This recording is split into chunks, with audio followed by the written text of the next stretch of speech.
Merry Meet and welcome to the Witch's Cauldron. My name is Paula. Today I'm going to be talking about the Fae and Fairies. I had done a video on my other channel. I have a paranormal channel. I'll link it in the description box. On the UNSEELIE court of the Fae. A dear friend of mine requested that I do a video on fairies because she loved thinking about fairies, what they meant. She loved making fairy gardens for her granddaughter. And it was making those fairy gardens for her granddaughter and for her family were a way for her to keep herself occupied when she was gravely ill, and to leave a little bit of magic behind when she passed away. We lost her right before Christmas to cancer, and she had requested that I do a video on fairies. She had asked me to do one on angels. We did a live stream on Uber Goober Lady's channel on angels and on demons, and the next one we were going to do were on fairies, and it was going to be for her. Unfortunately, we didn't get it done before she left us. So this episode is dedicated to Little Rosie, or Little Bee, or Honeybee. You may know her by any of those three monikers that she had here on YouTube. And this is for her. I personally do not specifically do a lot of fairy magic. And that is just because working with the Fae can be very, very tricky. So I'm going to say, and this is from somewhere, from someone who's been a witch over 15 years, that fairy and elemental magic is not for a beginner. So if you are a new magical practitioner, please, please do not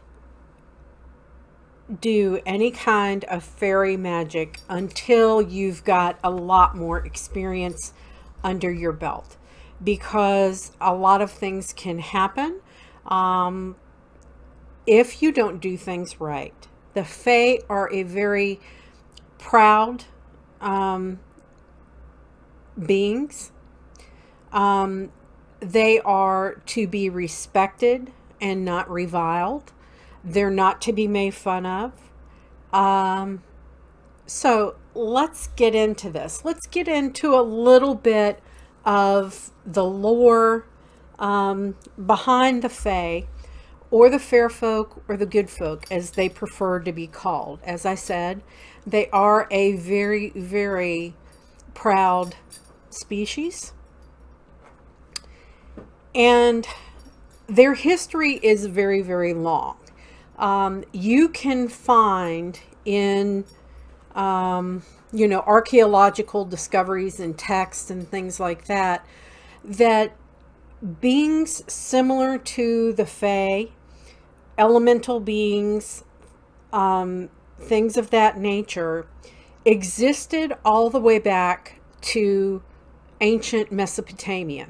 Okay, so this is not just something that is specific to, when you think of fairies and the Fae, you think of, Ireland, Scotland, Wales, parts of England, things like that. You think of that part of the UK and, Ireland, okay? You don't think of the Fae really being anywhere else, where in fact they exist everywhere on this earth, and they exist in a realm and a plane of existence that is kind of parallel to ours, that humans can't see, some humans can feel, but you can't see the fairy realm. Okay. There are various realms of existence, from the physical, or what I call the mundane plane. The etheric, like from your body about an inch out, is your etheric body. There's the astral realm. There's the realm of the divine, etc., etc. There are various realms of existence, not just the physical plane that humans think of most of the time. But magical practitioners embrace and work with different realms of existence. Most of us, as we progress through our training, learn how to separate our etheric body from our physical body, and that etheric body travels into the astral realm. Okay, we can do remote viewing, we can do access to knowledge in the Akashic records, etc., etc., etc. So it's very common for people who have a pagan worship to believe in these parallel realms of existence, including the realm of the Fae. Okay. And a lot of the fairy,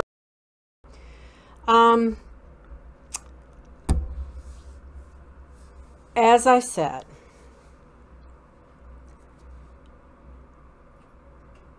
the Fae were in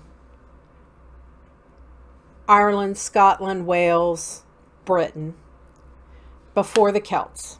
Okay, they were there in the British Isles long before the Celts ever came, and long before the Anglo-Saxons ever came, long before, you know, the Romans came to try and conquer. The nature spirits and the Fae were already there. Okay, and they are believed to be descended from the DWARVES. Okay, that's TUATHADEDANAAN,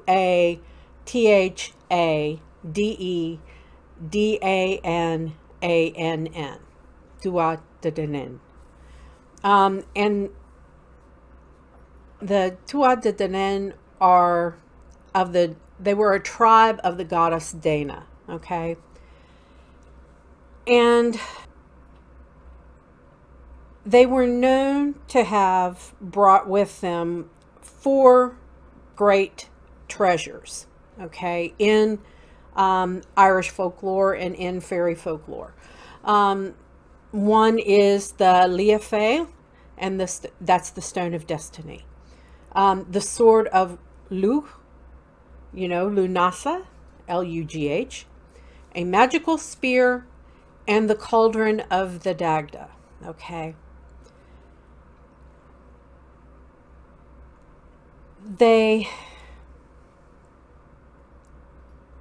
There are different types of fairies, just as there are different types of humans. They are typically divided into what is called the SEELIE and the UNSEELIE court. Okay, the SEELIE being more the beings of light, the fairies of light, and the UNSEELIE being more the fairies of the dark.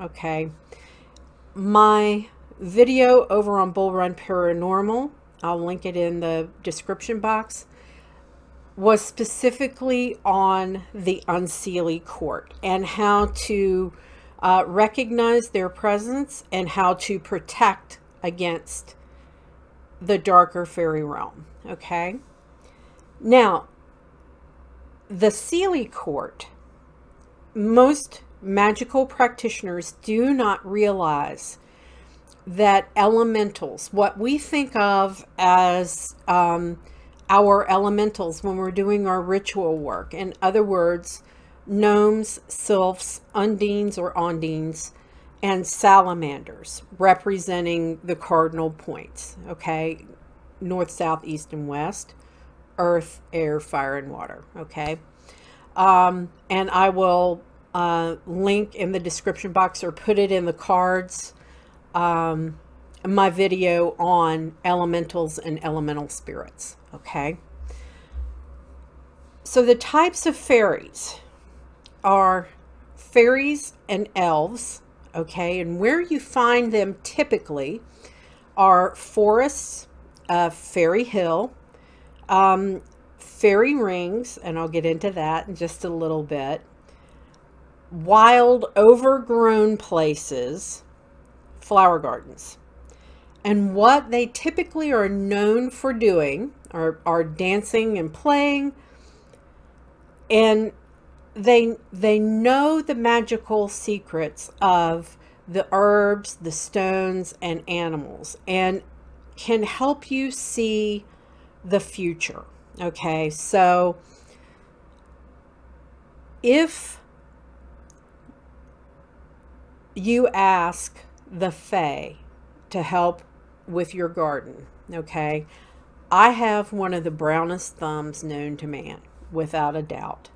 I have to really, really work at keeping a garden going and, you know, having it look wonderful. So if your garden, for no reason, because you're not putting that much effort into it, is really thriving, really, you know, just out of this world, it's literally out of this world, because the chances are the Fae are helping you with your garden. Okay. The SEELIE court tend to be helpers to humans. Okay. Unless you slight them. And then you're going to wish you had never slighted the Fae at all. You also have gnomes, trolls, and dwarves. Okay. These, and you'll notice that gnomes are elemental earth beings. Okay. You can find them in caves and mines, under bridges, and hollowed hills. So, you know, like a hill that's got like a tunnel going through it, or, you know, it's got a cavern, something like that in it. And what they do is they know the location of precious gems and metals, and then also how to forge and form them. So, if you say, buy a geode from a dealer somewhere, and, you know, it's beautiful, you're loving it, it's, you know, if that was a prized possession of an elemental, the only thing that is going to satisfy them is to return it back to where it came from. So you have to be very, very careful in what you do in your magical practice, and to be able to see things and equate things that you may think is just a series of bad luck, and look for a pattern that you may be able to attribute to somehow having offended the Fae. Okay. You also have what are called brownies and kobolds. You can find these in homes and cottages, and these Fae help and protect the family. Okay. If you know, go to bed and you've had a bad day and your kitchen's not really, you know, as clean as it should be, if things had been left kind of, you know, disheveled or anything, and then when you wake up in the morning, everything's clean and put away and not exactly the way that you left it, that's because you had the Fae helping you. Okay.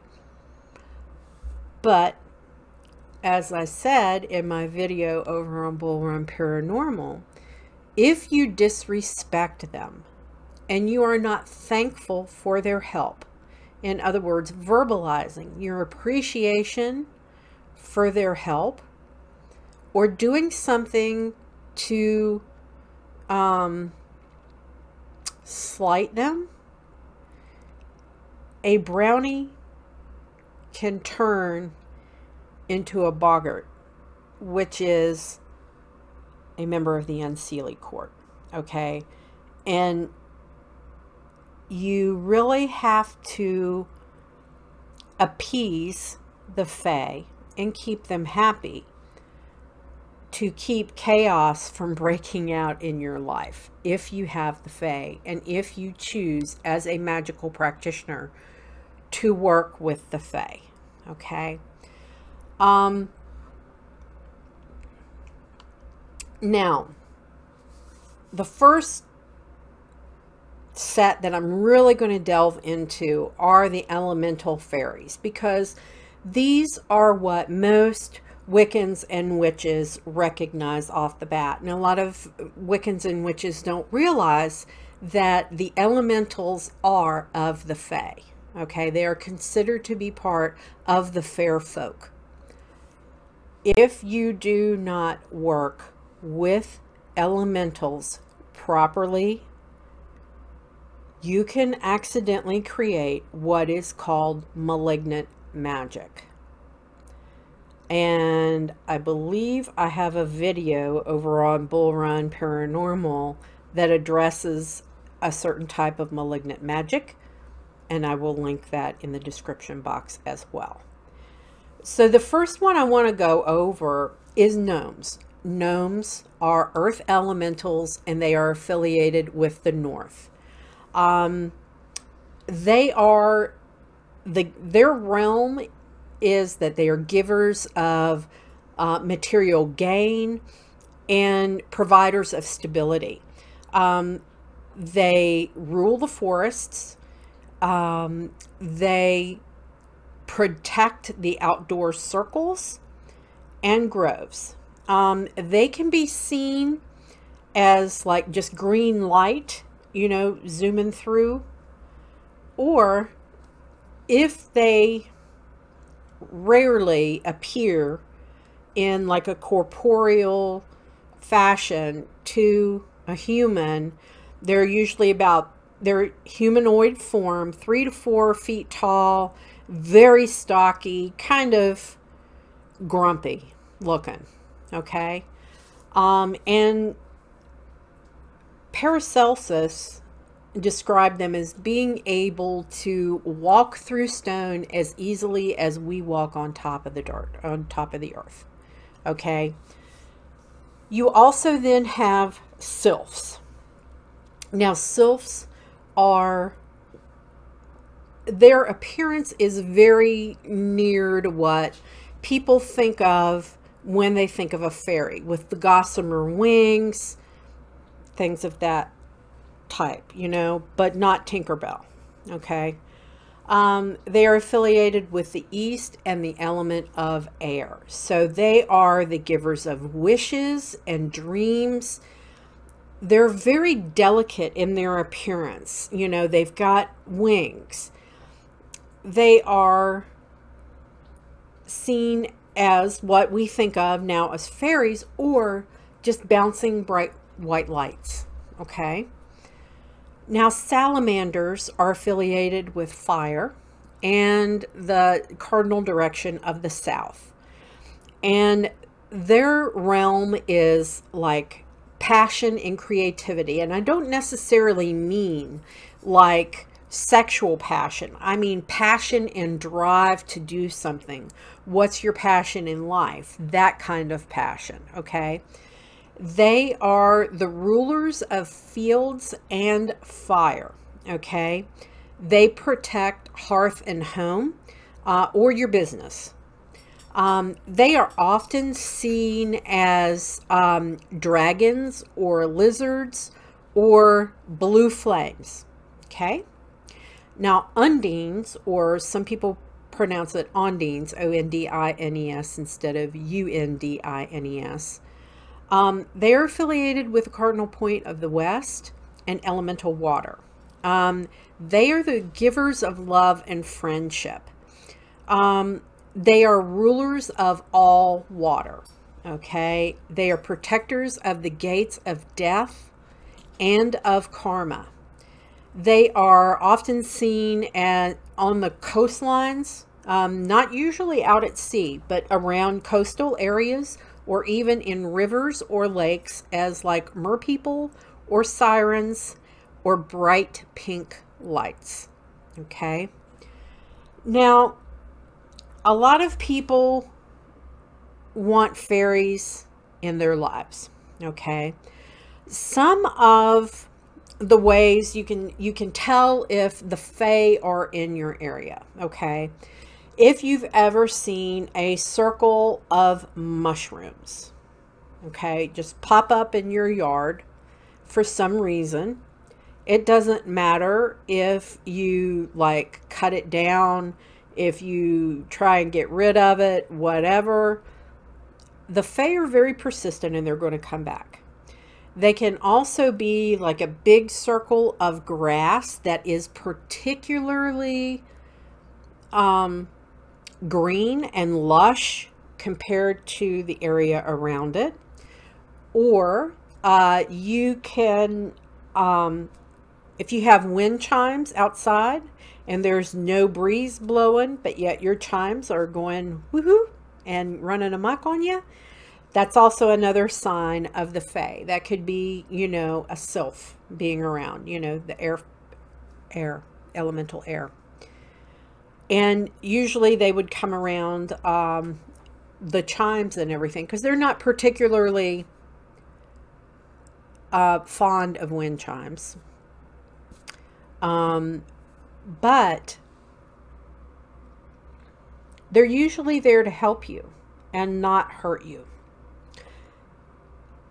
The things that there are two really great times of year that are particularly good for fairy magic, and that is Beltane and Midsummer. In other words, May 1st, which is Beltane, and Midsummer, which is the summer equinox.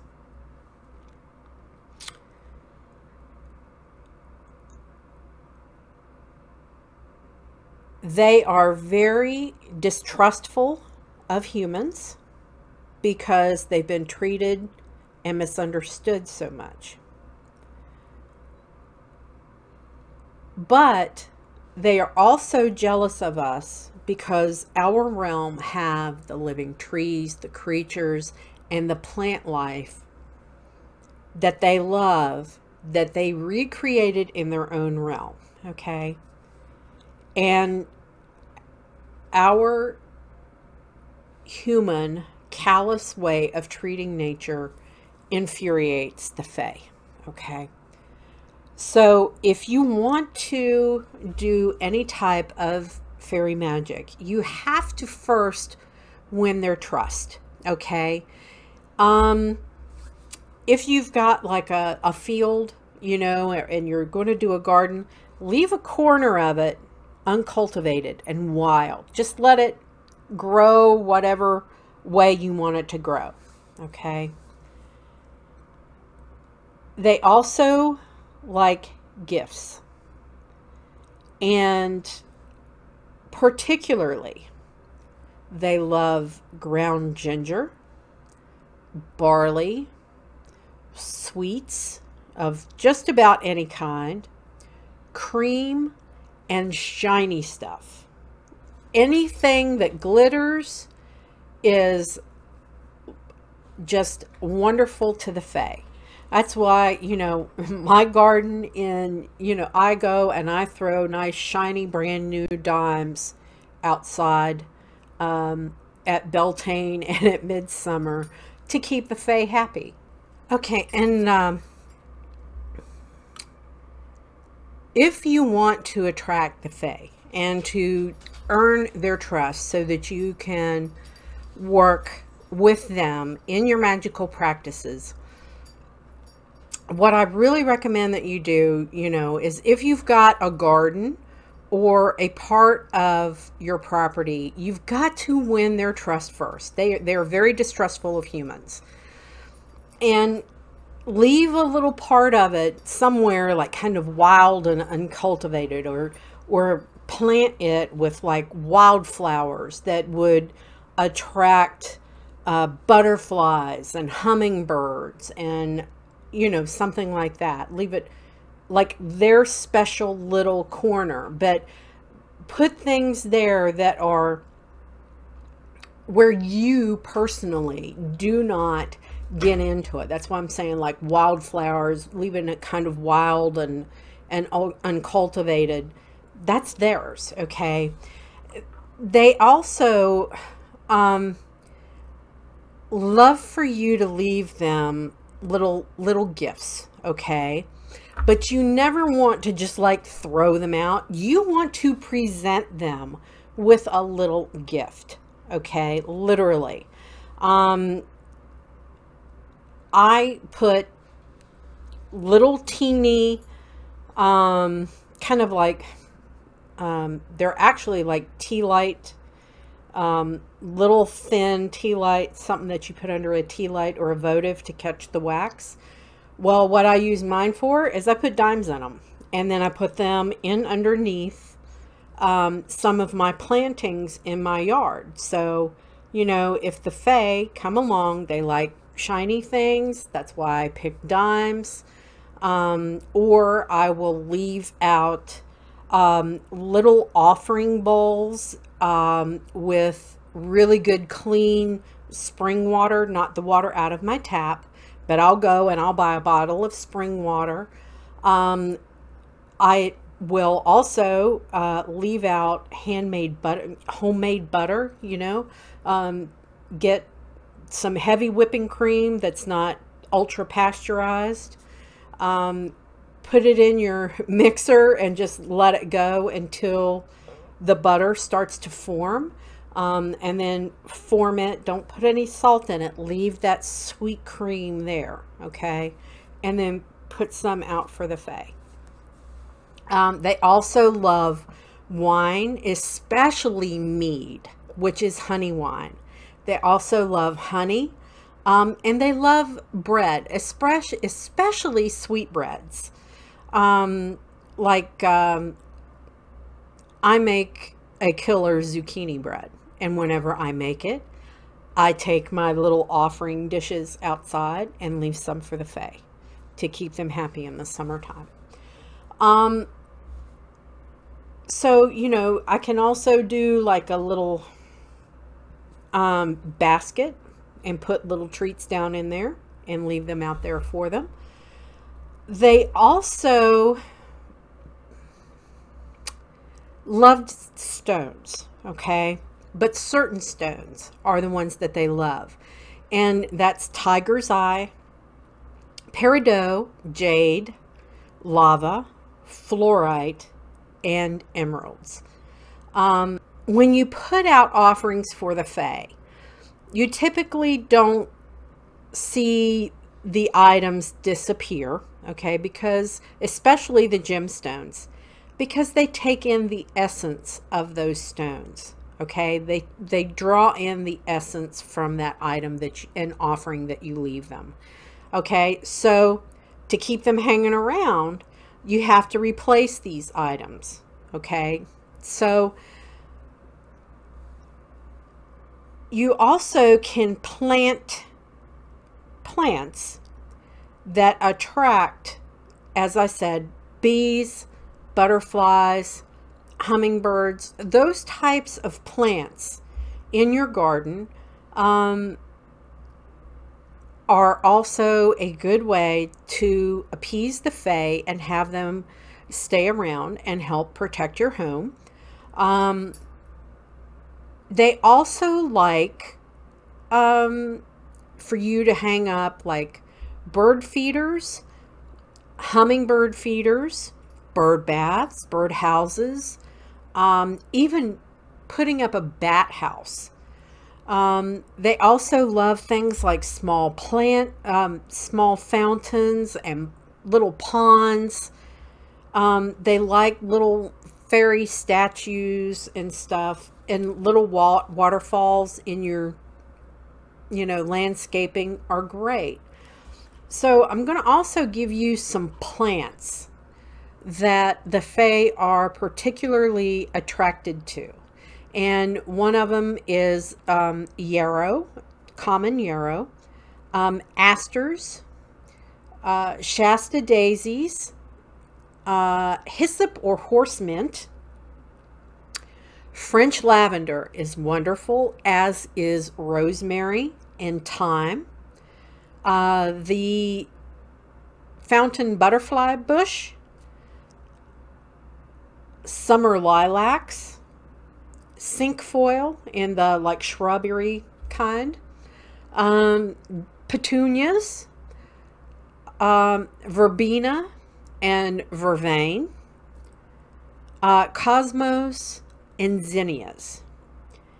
They also love foxglove, primrose, let's see, pansies, bluebells, clover in general, the three-leaf, just regular clover, St. John's wort, hazel, rowan, blackthorn, oak, willow, elder, birch, alder, apple, ash, and toadstools.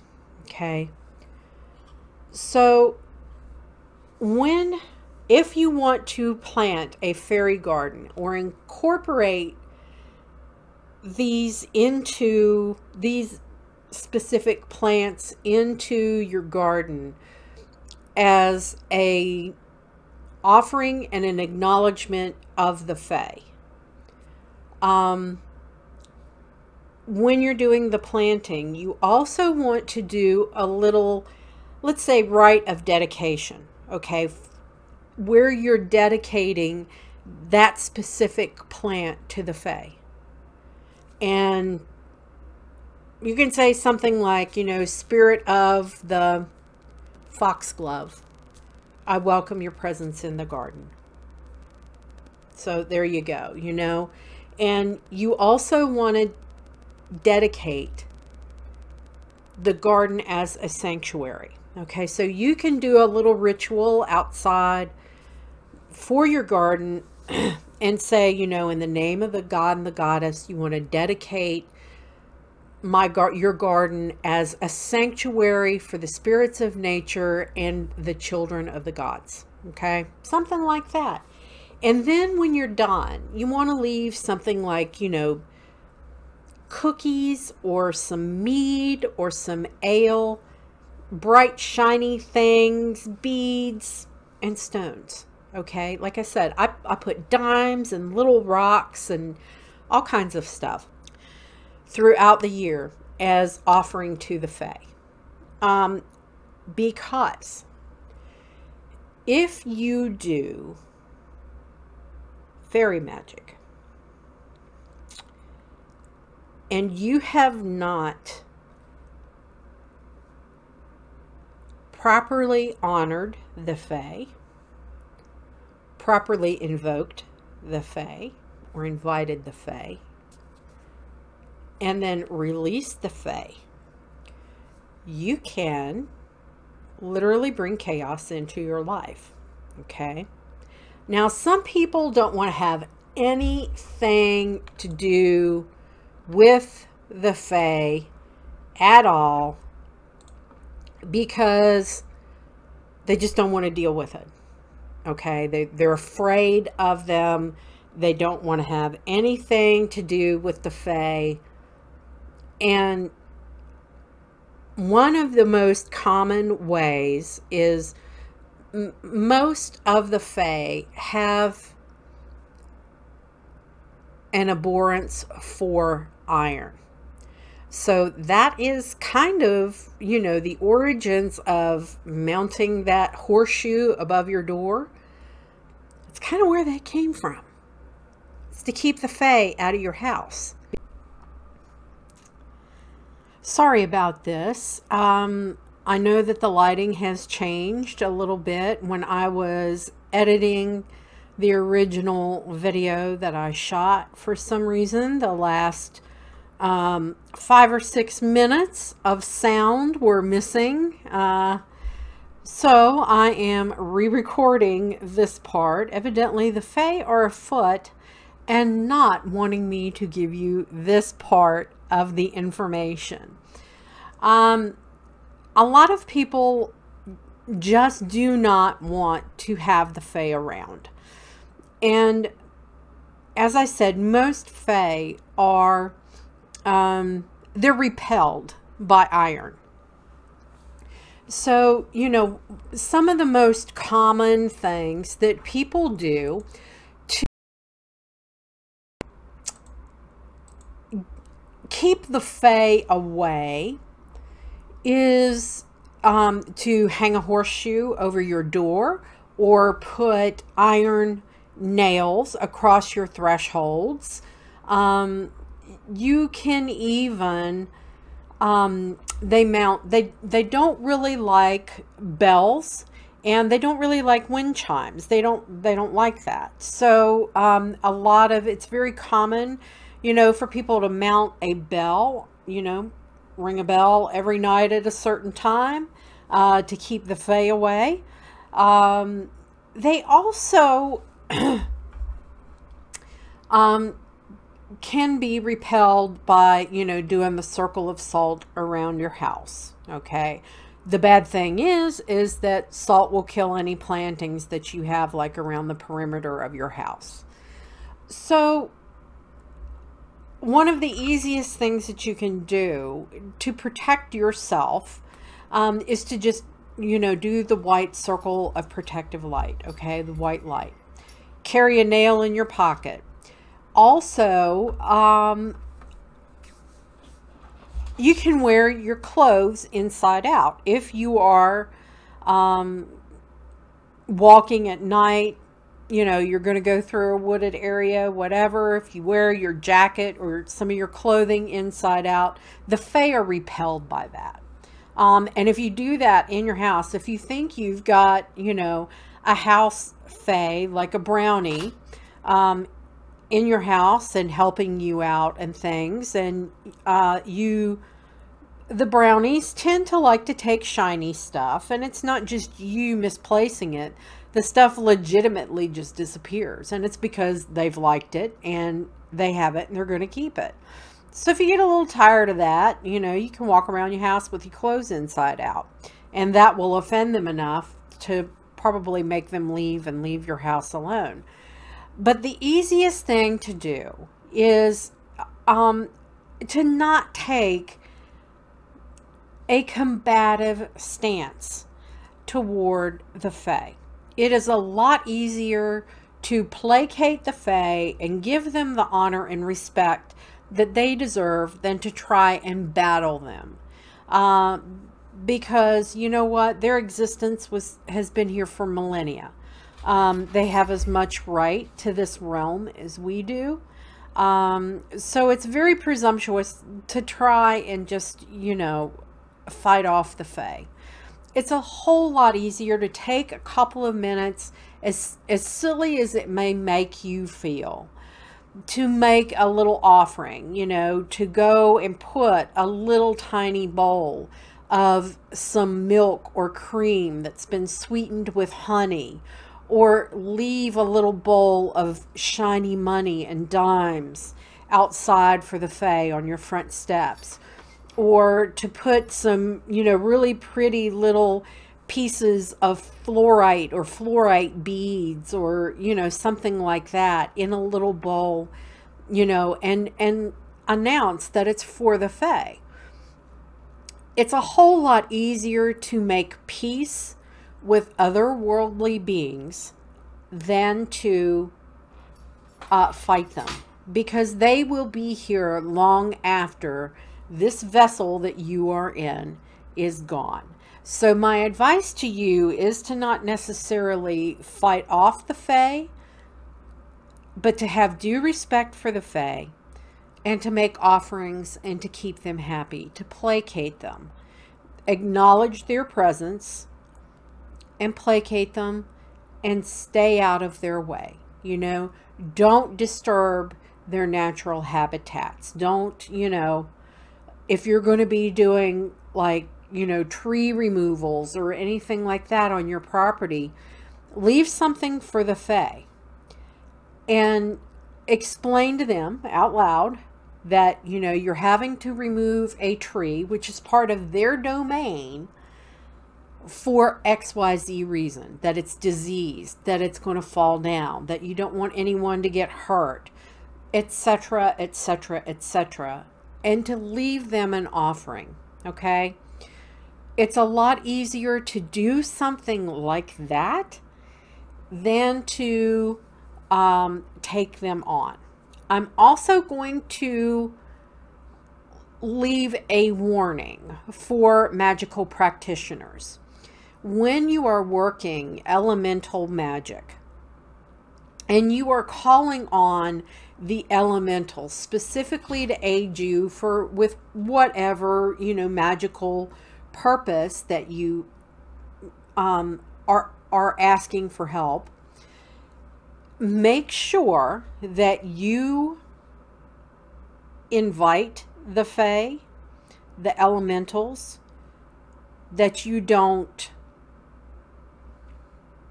tick them off by your wording. Show them due reverence, because if you call them to you and you do not release them, you have removed them from their habitat. Okay, because they came to you to work with you, not to be commanded and bound to you forever. Okay, so remember that. If you call elementals, you must release them. Just as you do the divine. You call the divine and you ask for them to bless you with their presence during your rituals, and then you return them when you close your circle. You return them to the magical realm, right? You have to remember to do the same thing when you're performing any kind of fairy or elemental magic. Now, several months ago, Uber Goober Lady and I do a paranormal Friday night live stream show on her channel. And we had a guest that night tell us about her paranormal experience in a home that she used to own.